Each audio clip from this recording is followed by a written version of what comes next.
ਸਾਰੇ ਐਨੀਮਲ ਜਿਹੜੇ ਵੀ ਮੁਰਗੀਆਂ ਵਾਲੇ ਨੇ ਜਾਂ ਕੋਈ ਬੱਕਰੀਆਂ ਪਾਲਦੇ ਨੇ, ਗਾਈਆਂ ਮੱਝਾਂ ਕੱਟੇ ਬੱਚੇ ਪਾਲਦੇ ਨੇ, ਉਹਨਾਂ ਵਾਸਤੇ ਇਹ ਚੀਜ਼ ਸੂਟੇਬਲ ਹੈ। ਇਹ ਮਸ਼ੀਨ, ਇਹ ਸੈਟਅਪ ਜਿਹੜਾ ਹੈ ਗੋਲੀ ਵੰਡਾ ਤਿਆਰ ਕਰਦਾ ਹੈ। ਇਹਦੇ ਨਾਲ ਤੁਸੀਂ ਪੈਲਟ ਤਿਆਰ ਕਰ ਸਕਦੇ ਹੋ, ਲੂਸਨ, ਬਾਕੀ ਜਿੰਨੀਆਂ ਵੀ ਚੀਜ਼ਾਂ ਮਿਕਸ ਕਰਕੇ ਬੱਕਰੀਆਂ ਵਾਸਤੇ 4 6 8 10 mm ਦਾ ਅਸੀਂ ਜਿਹੜਾ ਨਾ ਪੈਲਟ ਤਿਆਰ ਕਰ ਸਕਦੇ ਹਾਂ।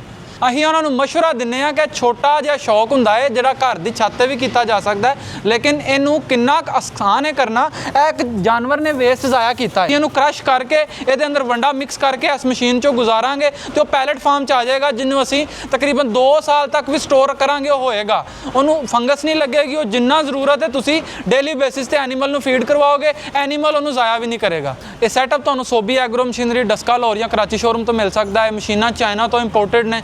ਇਸ ਮਸ਼ੀਨ ਨੂੰ ਕਿਹਾ ਜਾਂਦਾ ਫੀਡ ਪੈਲੇਟਾਈਜ਼ਰ, ਯਾਨੀ ਵੰਡਾ ਬਣਾਉਣ ਵਾਲੀ ਮਸ਼ੀਨ, ਗੋਲੀ ਬਣਾਉਣ ਵਾਲੀ ਮਸ਼ੀਨ। ਬਾਕੀ ਇਹਦੇ ਵਾਸਤੇ ਇੱਕ ਇਹ ਮਸ਼ੀਨ ਜ਼ਰੂਰੀ ਹੁੰਦੀ ਹੈ ਜਿਹਨੇ ਕ੍ਰਸ਼ ਕਰਨਾ ਹੁੰਦਾ ਹੈ, ਜਾਂ ਫਿਰ ਦਾਣਿਆਂ ਨੂੰ ਕਿਸੇ ਕਿਸਮ ਦੇ ਵੀ ਗ੍ਰੇਨ ਹੈ, ਮੱਕੀ ਹੈ, ਉਹਦੇ ਵਿੱਚ ਤੁਹਾਡੀ ਗੰਦਮ ਹੈ ਜਾਂ ਚਨਾ ਹੈ, ਉਹਨੂੰ ਤੁਸੀਂ ਬਰੀਕ ਕਰਨਾ, ਹੈਮਰ ਮਿਲ ਚਾਹੀਦੀ ਹੋਏਗੀ। ਤੇ ਬਾਕੀ ਇੱਕ ਮਿਕਸਰ ਚਾਹੀਦਾ ਹੁੰਦਾ। ਮਿਕਸਰ ਸਾਡੇ ਕੋਲ ਪਿੱਛੇ ਮੌਜੂਦ ਹੈ, ਤਿਆਰ ਵੀ ਹੈ ਵੈਸੇ। ਤੇ ਇਹ ਪੂਰਾ ਸੈੱਟ 4 ਮਸ਼ੀਨਾਂ ਦਾ ਹੁੰਦਾ ਹੈ, ਜਿਹਦੇ ਵਿੱਚ ਤੁਸੀਂ ਮੁਕੰਮਲ ਇੱਕ ਫੀਡ ਜਿਹੜੀ ਹੈ ਨਾ ਤਿਆਰ ਕਰਕੇ ਸੇਲ ਵੀ ਕਰ ਸਕਦੇ ਹੋ, ਸਰਵਿਸਿਜ਼ ਵੀ ਪ੍ਰੋਵਾਈਡ ਕਰ ਸਕਦੇ ਹੋ, ਆਪਣੇ ਐਨੀਮਲ ਨੂੰ ਫੈਸਿਲਿਟੀ ਵੀ ਦੇ ਸਕਦੇ ਹੋ।